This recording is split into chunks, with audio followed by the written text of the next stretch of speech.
Today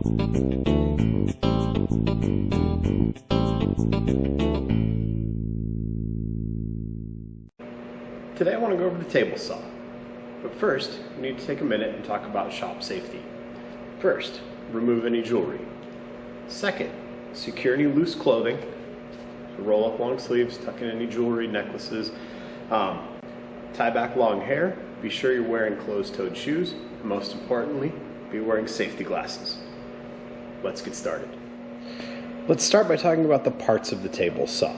So the first thing that you're going to notice is the blade. This is what makes it a table saw. The blade comes up through a table. This is the blade insert. Back here is the splitter. These guys are called kickback dogs or kickback paws, and this is the guard.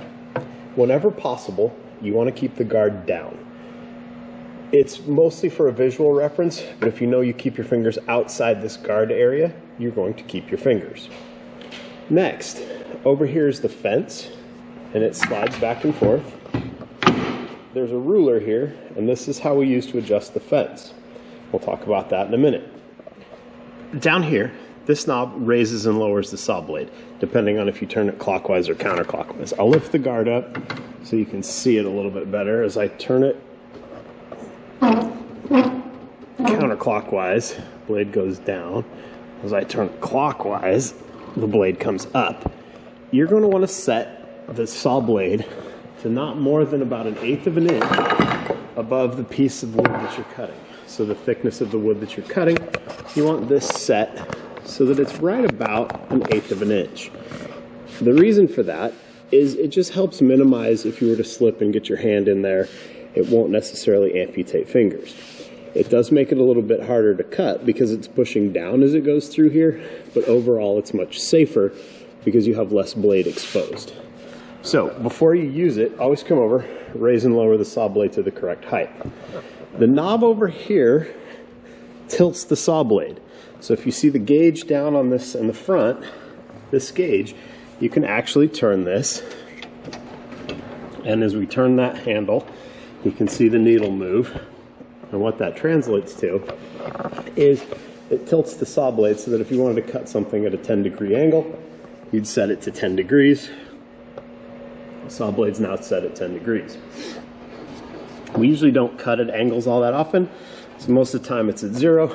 But again, you always want to make sure that you've checked it before you start.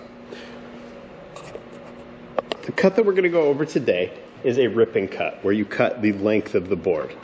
The table saw can also cross cut, but it involves the use of a miter gauge, which looks like this. But predominantly, if we're going to be cross cutting, we would use the chop saw or the miter saw that we went over in a different video. But the miter gauge sits here. It has a sacrificial piece here to help you line things up, but that's just something that I will cover in a separate video.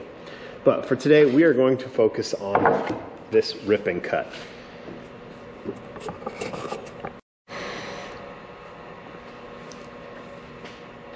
Before you start cutting at the table saw, you need to make sure that you've run one side through the joiner. And the reason, we want one flat side here to go against the fence. If we don't have that flat side against the fence, as we go to cut it, it's going to transfer whatever imperfections are onto the other side as it tries to go through. It also causes the blade to bind up, burn on the wood, potentially kick back at you. And kickback is a real thing. These kickback dogs here work, in theory, to catch and grab the piece before they come back at you. I say in theory, in that these may not react fast enough, they may not hold down hard enough if your piece is really thin. There's a bunch of variables where they still could kick back at you. I can slide this piece back and they don't catch. So keep that in mind.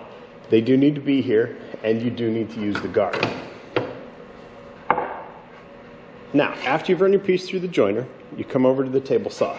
The first thing you're going to do is verify that it will cut all the way through and that there's only 1/8 of an inch of the blade exposed. So about one sawtooth, this will come down just a little bit. Use that hand wheel in front. Set it. Next, we want to adjust the fence. The fence slides back and forth, and there's a ruler here, and it runs all the way down to 52 inches on the right hand side, meaning you could set a piece that's 52 inches wide and cut it with relative ease at the table saw. Now, always use the table saw to cut to the length that you want. Don't mark your piece and then cut to your line. It's much better and much easier if you set this to the length that you want it and then cut your piece to that length. What it does is also, if you have 5 pieces that are 2 inches, you set that at 2 inches once, and then you make all of your cuts to 2 inches. Even if they're slightly over or slightly under, those pieces will still be exactly the same size. We line this up so that red line is right over the 4-inch mark, and then you lock this handle down. If you don't lock the handle down as you go to cut, it'll slide the whole thing through and your piece won't be straight. So line this up and tap it back and forth if you have to, and lock that in place. The next thing that you need to do is get everything set and ready before you turn the machine on. So I'm going to put this guard down. It sets down over the blade. If you're ever cutting in a spot and you cannot get the guard in place, there's something called a riving knife. This would go in and act in place of the guard, but it's a special setup, and if you need to use that, come and talk to the instructor. With the guard in place, next, you're going to want to use push sticks. Now, push sticks are designed so that you can extend your reach with your fingertips. I'm not grabbing them here. I'm not trying to murder this thing, okay? It should make your job much more comfortable, but it's also going to make it safer. I'm going to have a push stick here because I have to control the piece of wood that is between the saw blade and the fence right here. This is the one that if it kicks back is going to hurt me. The piece over here on the left of the saw blade is important, but it's not going to come back very fast if it kicks back at all. Now, as you plan things out, I always put a push stick up here in this top tray. I will have the other push stick in my left hand so that I can guide it through in this manner. As I'm pushing this through the table saw, I always imagine pushing it at that kind of an angle, like I'm trying to push it off towards the back right corner of the saw. That way, I keep the piece square against the fence as it goes through there, and I push it forward at the same time. If all you do is focus on pushing it straight, the tendency is to push it so it goes sideways, and it'll bind up and twist right here, or it may not go through at all very well. So with all my pieces set where they need to go, I'm going to put the guard down, and then next, I'm going to initiate the saw turn on function. So to do that, the saw only turns on under 2 circumstances. The first one, you turn this red and yellow switch to the on position. This red light blinks, it's initializing a sensor in there so that if you do happen to make contact with the saw blade, it will stop the saw from moving and it shouldn't cut you very badly. The book on here says not to guarantee that this is going to work, but it's there and it should work. Next, to start it, you're going to take and pull this red paddle switch out, and the saw then is ready to get started. So to do that, now you can hear the saw blade moving and see it spinning.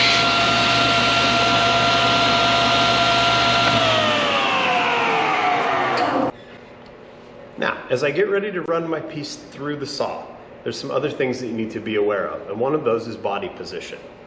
So, you never want to be standing directly behind the saw. One, it's really awkward to do, but two, if it kicks back, it's going to aim and it's what I will call some sensitive real estate. So you always want to be standing off to the side of it so that if it does kick back, you're not in direct line with the saw blade.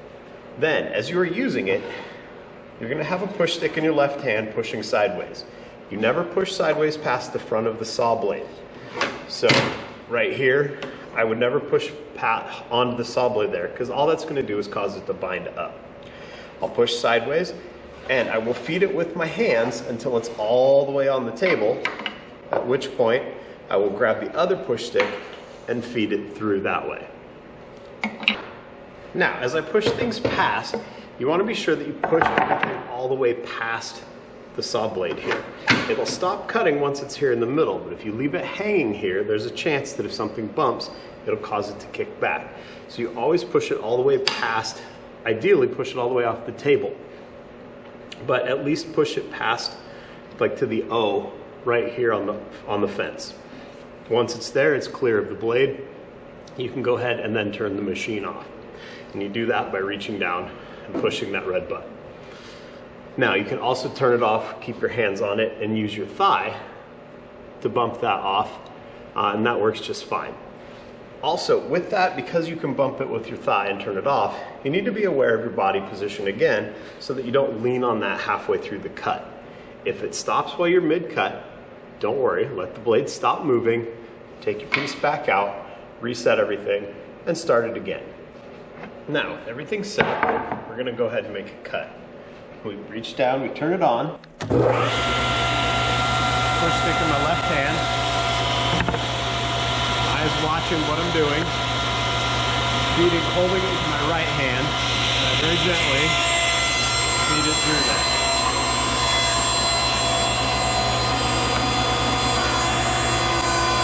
I'm just pushing with my right hand. Like I said, I'm trying to push it off the right corner of the table all the way past. I reach down, turn it off. And then you walk around behind the saw and clear out any pieces. Now, when you're finished with your cut and you've walked around behind to clear off your pieces, you can go ahead and make another cut right at 4 inches because it's already set and ready to go. Or you can put your leftover piece back in the woodroom and sweep the tabletop off with a brush. As you are using the table saw, there's some other things that you need to keep in mind. If you are sawing very large pieces, you should have the help of a roller or an assistant. If you're trying to cut down like a full sheet of plywood, it may not sound like a lot, but some of the plywood we have weighs about 80 pounds.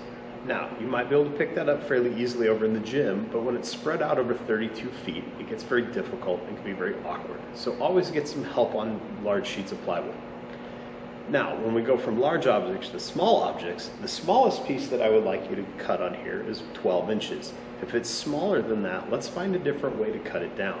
Ripping a piece that's smaller than 12 inches has some different dangers to it because of where the guard sits and how it gets picked up by the saw. Again, for something 12 inches, you'd be using push sticks, but please nothing smaller than 12 inches.